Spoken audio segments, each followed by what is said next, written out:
రాష్ట్రంలో రవాణాకు రెక్కలు తొడగాలని ప్రభుత్వం యోచిస్తోంది.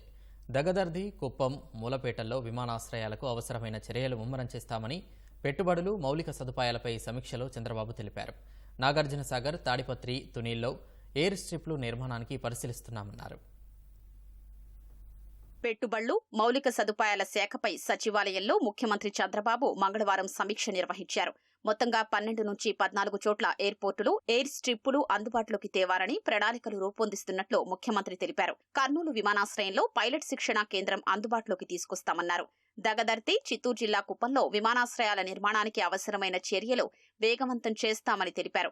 శ్రీకాకుళం జిల్లా మూలపేట దగ్గర విమానాశ్రయ నిర్మాణానికి ప్రతిపాదనల్ని రూపొందిస్తామన్నారు.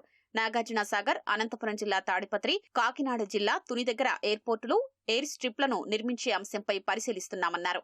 2014 నుంచి 19లో అప్పటి ప్రభుత్వం చేపట్టిన అనేక మౌలిక సదుపాయాల ప్రాజెక్టులను వైసీపీ ప్రభుత్వం నిర్వీర్యం చేసిందని ధ్వజమెత్తారు. ఆ ప్రాజెక్టులను మళ్లీ తిరిగి చేపడతామని వెల్లడించారు. మారిటైమ్ ఇన్ఫ్రాస్ట్రక్చర్ డెవలప్మెంట్ కార్పొరేషన్, వివిధ ప్రాజెక్టులకు సంబంధించిన special purpose vehicle, inland water ways authority ప్రాజెక్టులను క్రియాశీలకం చేస్తామని, త్వరలోనే మారిటైమ్ పాలసీని తీసుకొస్తామని తెలిపారు. జిల్లాల్లో నిర్మాణంలో ఉన్న రియల్ టైమ్ సెంటర్స్ ని పూర్తి చేస్తామని, సీసీ కెమెరాల నెట్వర్క్ ని వాటికి అనుసంధానం చేస్తామన్నారు.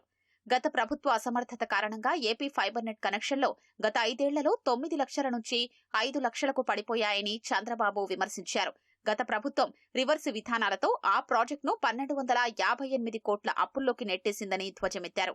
మౌలిక సదుపాయాల కల్పన ప్రాజెక్టుల మొత్తాన్నే నిర్వీర్యం చేసిందని ఆరోపించారు. దీనిపై విచారణకు ఆదేశించారని ప్రాథమికంగా నిర్ణయించారు. అలాగే కొన్ని కార్పొరేషన్లను కొత్త శాఖల పరిధిలోకి చేరుస్తూ సమీక్షలో చంద్రబాబు నిర్ణయం తీసుకున్నారు. సాధారణ పరిపాలనా శాఖలోకి ఏపీ ఏవియేషన్ కార్పొరేషన్, పెట్టుబడులు, మౌలిక సదుపాయాల కల్పనా శాఖ పరిధిలోకి AP digital corporation, AP fiber net limited లో ఏపీ టవర్ కార్పొరేషన్ విలీనం చేశారు.